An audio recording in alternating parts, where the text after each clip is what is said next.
Hi everyone, Jake Mullen here. We're going to be talking a little bit about power output from the rider perspective. Indoor cycling is fitness, it is a workout, it's very real, and it's something you should count on. I always say real fitness for real people. It's a great workout, and it's also very safe in that it's low impact on the body, and you can burn a lot of calories, and that's what we're going to talk about today. We're going to talk about power output and how to manipulate that to create more power. Because the more power you are able to create or give to the bike, as I like to say, give to the bike, the more calories you will burn. So in order to create power, you need to burn some sort of fuel. Calories is the human body's fuel source. So the more calories we burn, if weight management is your thing, that's very good. But for everybody across the board, whether weight management has something to do with it or not, everybody feels better because that's where that endorphin rush comes from.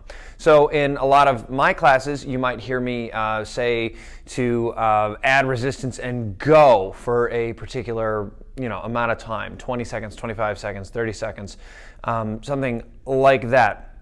And this video is going to give you the proper direction as to how you can maximize that power output, how you can maximize your workout. It all boils down to three things.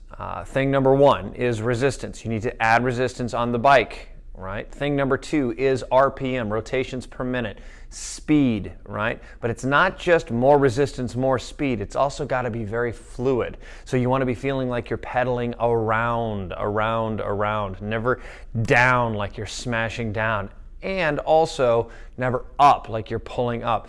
All of that stuff happens in the natural circle, but you do want to feel like you're pedaling around. So smoothness is oftentimes not talked about when it comes to power output. So what we're going to do now is I'm going to show you on the console what my power output is regularly, and then what it can be during an interval. We're going to talk about something called the gold zone.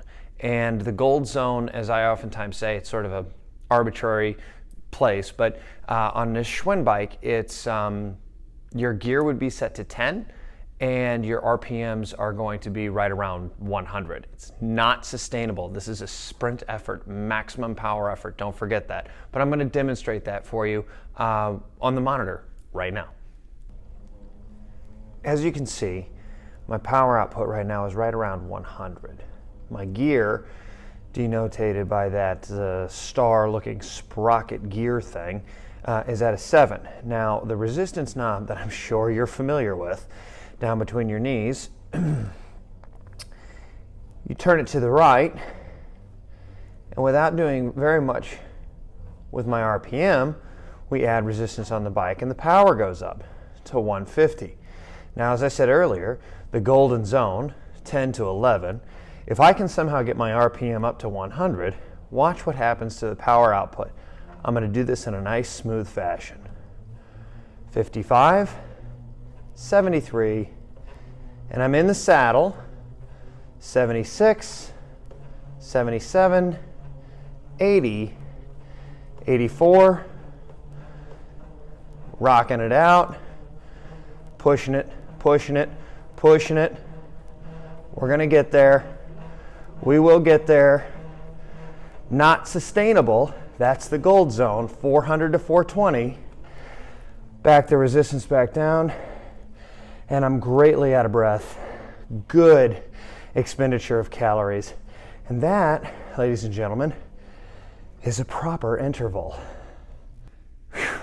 Okay, so now I'm off the bike. The interval's complete. And now there's several different types of intervals that you can do. You can do standing run sprints, or I call them finish line sprints. You can do seated climb sprints, which is basically you're climbing out of the saddle, and then you drop into the saddle and you push ahead of whatever RPM you're doing.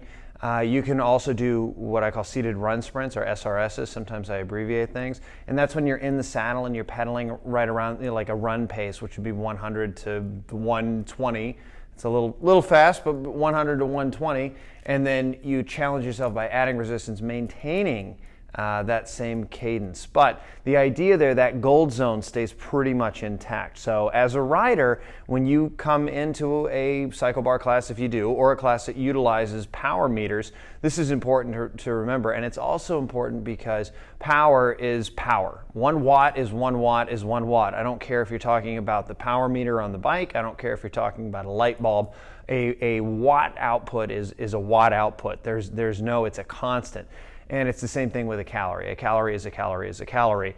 So calories out is what we're trying to do. The way that we expend calories is by creating power. We do that at Cycle Bar Indoor Cycling by promising multiple intervals, 25 to 30 intervals in a 45-minute class, and just do what your instructor tells you to do and try to do your best to keep up with the group. And I assure you that this is real fitness for real people. And thanks so much for tuning in. That's all for this time.